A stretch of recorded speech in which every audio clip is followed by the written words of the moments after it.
Good morning. It's Sunday today, the 18th of April 2021.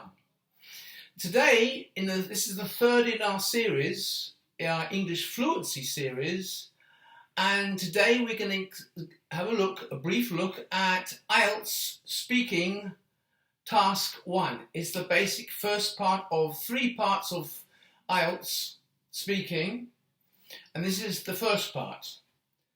So I'm just going to give you some very simple tips. I've been teaching IELTS for many years.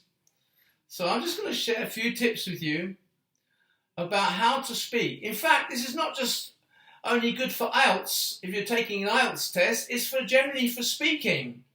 All right? It's really about how to share information in English naturally. That's what IELTS is really all about. It's not so much a formal setup, it's more of an informal, a natural way you're communicating.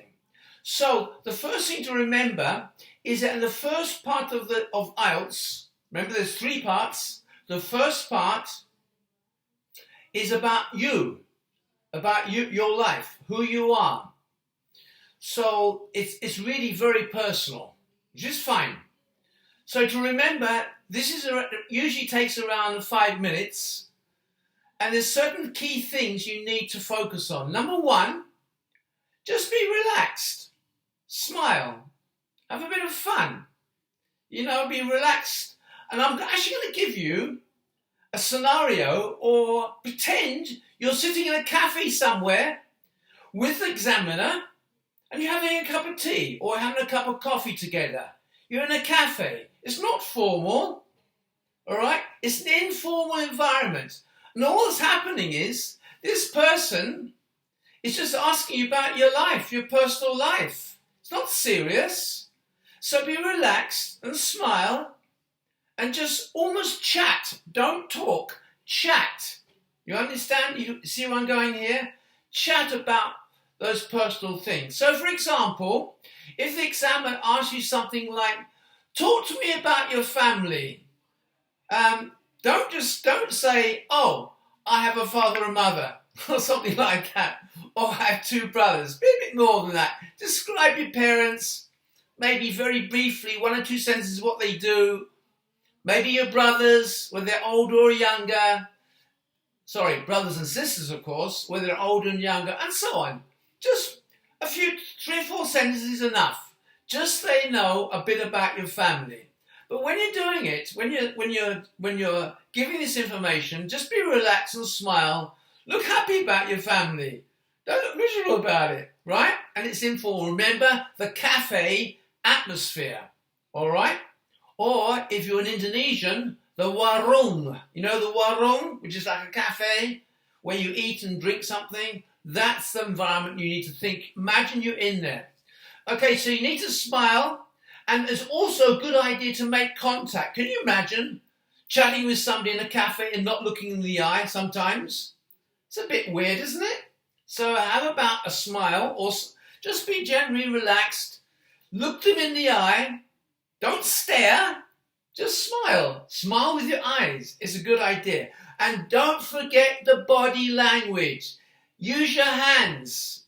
Use your eyes. Move your head around. Get excited. So use your hand to give expressions. When you use your hands and your body, you're giving life to what you're saying. Remember that. Your band level will go up if you make it come alive. Use your body, use your face expressions, use your tone, talk quietly, speak a bit louder, slow it down, short sentences, long sentences. You got it? Don't be boring. Make it varied. All right? So, when you get asked the first question, like, for example, the examiner may say, talk to me about your family. Nod your head. In other words, you're saying, thank you for the question. Right? Just nod your head. Okay. And then say, well, my family, talking about my family, my mum and dad. And you talk about your mum and dad very briefly and about your brothers and sisters. If you're the only child, say, hey, I'm the only child. That's it. It's just me. and smile and laugh about it, even if it's not so cool sometimes, being the only child, whatever it is, all right? So use your body, use your face, use your body, speaking long and short sentences, a little bit quieter, a little bit louder. You get what I'm saying, so create variety. The same as you're in a cafe, right? In a cafe or warung, the same way. Make it interesting. It's about you, your life. Isn't your life interesting? Come on, it must be. So make it interesting when you talk, all right? And I'm going to give you another really important tip now. Use the 5 W's. Yes, use those 5 W's. What are they? What? Where? When? Why? Who? Think about it. So, think about those things when you're being asked, for example, about what was your schooling like? Where did you go to school? Think of where. What did you study? Right? Why did you study certain things? Those 5 W's, always keep them in the back of your mind, so when you come to answer the question, at least use 3 or 4 if you can. In other words, expand the question. You've got to, expand your answer to the question. All right? So create a little bit of something interesting. Remember those 5 W's. Use those. It's so, so important. All right? There's a lot more to this. Right? But I'm going to give you another final tip. And maybe this is probably the most important of all. So listen very carefully. And it's surprisingly simple. And that is practice. As we say in English, practice makes perfect. Right? We know this. When you do something often enough, you become good at it.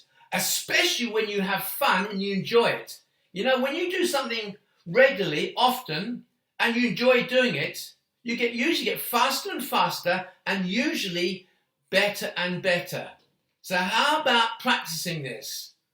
And the first place, this is just from this is my idea now, but this is just what I think is an idea you should think about. The first place you practice is on your own, so you're not intimidated by other people. So how about in the bathroom in the morning, in front of the mirror, practice in front of the mirror. By the way, the mirror tells you a lot. The mirror doesn't tell lies to you either. The mirror never lies. When you look at yourself speaking in the mirror, it's not lying to you. That's exactly what you look like and how you sound, right? So pay attention to that and make some mental notes, or even write it down somewhere, things you need to improve in how you talk, in your mannerisms, in your voice, your intonation up and down, quiet or soft sometimes. If it's something emotional, put your hand over here and speak softly, because it's emotional. Or it's something you're really passionate about, speak louder. Use your hands, all right? Very, very important, these things. Use your hands, use your body, use your eyes, use your head. It's all part of the communication. So, just before we finish, speak in front of the mirror. All right? When you've got used to that, do it 5 or 10 times. Aim for around 5 minutes. And answer questions. Just imagine you had a question about your family, or another question about going to school, or if you've done maybe one bachelor's degree in university, and now you're planning to go overseas to study for a master's degree, and you need an IELTS band 7, for example. Well, then talk about your life in Indonesia or wherever you are, where you did your bachelor's degree. All right. So it could be education, it could be about your family life, it could be about your friends, it could be about your interests, your hobbies, anything to do with that. This is what we call task 1 in speaking in IELTS. All right? And that's really what it's all about. And one last thing. When you practice 5 or 10 times in front of the mirror, now try and practice in front of a living object. And if you're afraid to speak in front of a friend, or practice in front of a friend or family member, How about in front of a dog or cat? Why not? It's still living. It might even look interested. It may be wondering, what the heck are you talking about, this animal? But at least you're speaking in front of a living object. Then maybe, if you're still a bit shy, perhaps in front of your family or friends, find a young baby that doesn't, or a young child that doesn't understand very much. Whatever. You get what I'm trying to say now. Step by step, mirror, maybe an animal, and then hopefully a real, you need to. You need to practice in front of somebody.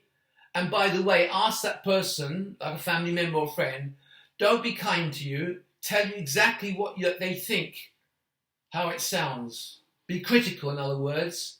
Don't be nice. You want to ask somebody to critique. C-R-I-T-I-Q-U-E. To critique you. That's a good thing. To basically tell you the good and the bad things. To critique you, okay? You need to do that because you don't want to go into a real IELTS test cold and sit in front of a English native speaker and you haven't practiced in front of anybody. That's not a good idea. All right? Okay? All right, that's about it, friends. So, I would just please remember this.